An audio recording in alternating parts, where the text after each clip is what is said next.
আমি ফেনী জেলা থেকে বলছি। ছোট থেকে ফেনী শহরের রামপুর এলাকায় বড় হয়েছি।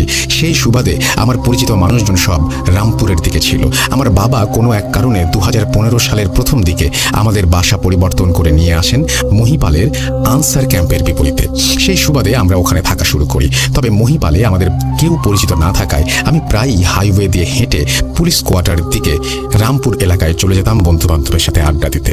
রামপুর থেকে মহিপালে আসার পর রমজান মাস এলে আমি ইফতার করে নামাজের পরে এলাকার দিকে যেতাম। কখনো ঈশার নামাজের সময় যেতাম, আসতাম রাত 10টা-11টার দিকে। কখনো আসতে আসতে রাত 12টা বেজে যেত। যারা হাইওয়ে দিয়ে যাওয়া আসা করেন তারা সবাই জানবেন রামপুর থেকে মহিপাল আসতে হাইওয়েটা কতটা অন্ধকার থাকে। ঘটনাটি আমার সাথে ঘটে 26 রমজান 2018 সালে। প্রতিবারের মতো ইফতার করে মাগরিবের নামাজ পড়ে বাসায় আসলাম।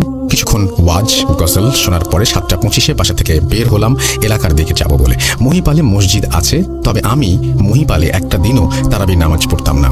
শুধুমাত্র 2-4 দিন পড়েছি। বাসা থেকে বের হয়ে হাঁটতে শুরু করলাম। হাঁটতে হাঁটতে মহিপাল চলে এলাম। মহিপাল থেকে হাইওয়ে দিয়ে হাঁটছি। সন্ধ্যার আগে কিছুটা ঝিরিঝিরি বৃষ্টি হয়েছে। তখনও বৃষ্টি হচ্ছিল। আমার গায়ে একটা পাঞ্জাবি, পরনে একটা কালো প্যান্ট। বিজয় সিংহ দিঘির রোডটা পার হতেই দেখি চারিদিকে নীরব।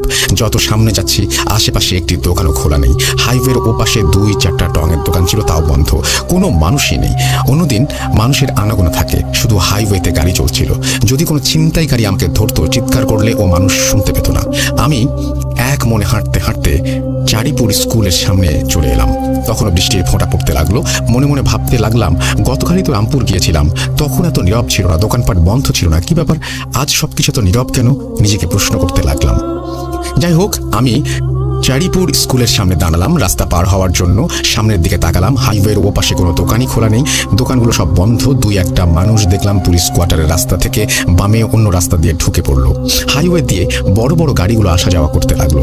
যখন চিটাগাং থেকে ঢাকা হাইওয়ের রাস্তা একটু ফাঁকা হলো, তখন আমি রাস্তা পার হয়ে এক দৌড়ে লেনের ওপর উঠে পড়লাম, ঢাকা থেকে চিটাগাংয়ের হাইওয়ে পার হব বলে। সামনে তাকিয়ে আছি, গাড়ি একটু কমলে আমি পার হয়ে যাব। যখন রাস্তার ওপাশে তাকিয়েছিলাম, কাউকে দেখতে পাইনি, শুধুমাত্র একটা রিক্সা দাঁড়িয়েছিল। আমার সামনে দিয়ে একটা বড় লরি চলে গেল। যখন লরি চলে গেল, তখন দেখতে পেলাম ওপাশে একটা মহিলা দাঁড়িয়ে আছে। তার 2 হাতে 2টি 50 কেজি চাউলের প্লাস্টিকের বস্তা। তবে বস্তা দুটোতে কি ছিল আমি জানি না। দুটোকে নিয়ে সে দাঁড়িয়ে আছে ঢাকা চিটাগাং হাইওয়ে পার হবে বলে। আমি তার দিকে তাকিয়ে রইলাম। লরিটি যাওয়ার সাথে সাথে সে হাজির। এটা কিভাবে সম্ভব? আমি কিছু মনে করলাম না। তারপরও দেখতে বয়স্ক মহিলা, আমি তাকে পার করে দিব ভাবছি। রাস্তা খালি হয়েছে, তবুও আমি রাস্তা পার হইনি। মহিলাটি ওপাশ থেকে আসতে পারবে তো, এটি ভাবতে ভাবতে দেখলাম মহিলাটি রাস্তা পার হতে লাগলো।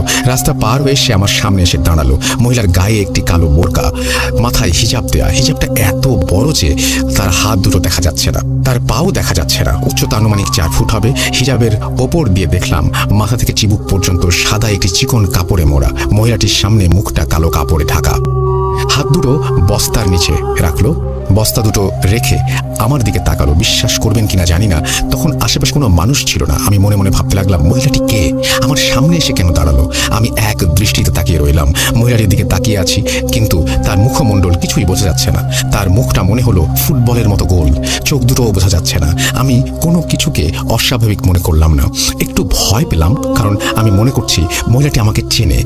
মহিপাল আসার পর রামপুর এলাকায় যেতাম, তা আমার বাসায় কেউ জানতো না। জানলে আমাকে অনেক বকাঝকা করবে, সমস্যা হবে। যদি মহিলাটি আমার চেনা জানা কেউ হয়, তাহলে বাসায় যদি কোনো রিপোর্ট যায়, আমার খবর আছে।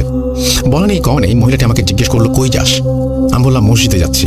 মহিলাটি দ্বিতীয়বার আমাকে জিজ্ঞেস করলো, কই যাস? আমি বললাম, মসজিদে যাচ্ছি। মহিলাটি জিজ্ঞেস করলো, সত্যি করে বল, তুই কই যাস? আমি বললাম, প্রথমে পুলিশ কোয়ার্টারে টেইলার্সের দোকানে যাব, আমার পাঞ্জাবি আছে সেটি আনবো, তারপর মসজিদে যাব। সত্যি বলতে আমি পুলিশ কোয়ার্টারে এক পরিচিত টেইলার্সের কাছে আমার পাঞ্জাবি দেই সেলাই করার জন্য, ঈদের দিন গায়ে দেবো বলে। আমি জিজ্ঞেস করতে যাব, আপনি কে, পরিচয়টা দিন। কিন্তু তার আগেই মহিলাটি আমাকে বললো, পাঞ্জাবি দিয়েছিস, ভালো কথা, এখন কেন যাচ্ছিস? অন্য সময় তো যেতে পারলি না? আমি বললাম, নামাজ পড়তে যাচ্ছি, তাই একেবারে নামাজ পড়ে ফিরবো ভাবছি। হঠাৎ মহিলাটি রেগে গিয়ে বললো, তুই কি আসলে নামাজ পড়তে যাস? আমি বললাম, হ্যাঁ, আমি নামাজ পড়তে যাই। মহিলাটি কিছুক্ষণ নীরব থেকে বলল, আমি জানি তুই নামাজ পড়তে যাস না, তুই শয়তানি করতে যাচ্ছিস। তখনও মহিলাটি রেগেছিল। আমি একটু চমকে বললাম, আপনি কি বলছেন এসব? মহিলাটি বলল, আমি জানি তুই নামাজে যাবি না। আমি মহিলাটির দিকে কথা বলার ভঙ্গি দেখে ভয় পেয়ে গেলাম। মহিলাটি আমাকে প্রথম থেকে যেভাবে কথা বলছে, তার গলার স্বর শুনে বোঝা যাচ্ছে না সে পুরুষ নাকি মহিলা। ভাঙা ভাঙা গলায় পুরুষ মহিলা কণ্ঠ মিলিয়ে কথা বলছে সে। আমি বললাম, সত্যি আমি নামাজে যাচ্ছি। মহিলাটি এবার আমাকে অনেকটা উত্তেজিত হয়ে বলল, তুই এখনো আমার সাথে মিথ্যা বলছিস? তুই নামাজে যাবি না আমি জানি, তুই শয়তানি করতে যাচ্ছিস, তোর জন্য খারাপ কিছু অপেক্ষা করছে, তুই নামাজ না পড়ার কারণে জাহান্নামে যাবি। আমি কিছু বলতে যাবো কিন্তু বললাম না, আমি খুব ভয় পেলাম। মহিলাটি কিছুক্ষণ নীরব থেকে বলল, তুই জাহান্নামে যাবি, তুই জাহান্নামে যাবি। এই কথা বলে কিছুক্ষণ আমার দিকে তাকিয়ে মুখ ফিরিয়ে বস্তা দুটো হাতে নিয়ে দেখলাম লেন বরাবর হেঁটে ফ্লাইওভারের দিকে চলে যাচ্ছে। কিন্তু চিটাগং থেকে ঢাকা হাইওয়েটা পার হলো না। যখন মহিলাটি হেঁটে যাচ্ছিল তখন তার পাগুলো দেখা যাচ্ছিল না। মহিলাটিকে দেখে ও তার কথাবার্তা শুনে আমি খুব ভয় পেলাম। সেখান থেকে দ্রুত আমি পুলিশ কোয়ার্টার দিয়ে হেঁটে রামপুর চলে গেলাম। আমার এক ফ্রেন্ডের কাছে ঘটনাটি শেয়ার করি। যারা ফেরি থেকে শুনছেন তারা জানেন, সেদিন তারাবির নামাজের সময় প্রচুর ঝড় হয়েছিল। আমি সেদিন তখন রাত 12টায় বাসায় ফিরি, হাইওয়ে দিয়ে আসিনি, ট্রাঙ্ক রোড দিয়ে মহিপালে সিএনজি দিয়ে এসেছিলাম। আরেকটা কথা সত্যি বলতে, যে এশার নামাজ ও তারাবির নামাজ পড়তাম না আমি। মনে হয় না আমি 2015 থেকে 2018 পর্যন্ত এশার নামাজ তো দূরে থাক, তারাবির নামাজ পড়েছি।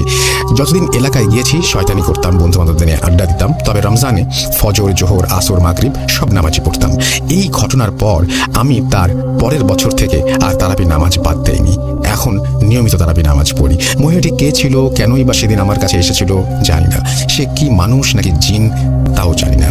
শুধু যদি মানুষ হতো তাহলে আমি কোথায় যাই, নামাজ পড়ি কিনা না পড়ি সেটা সে কিভাবে জানবে?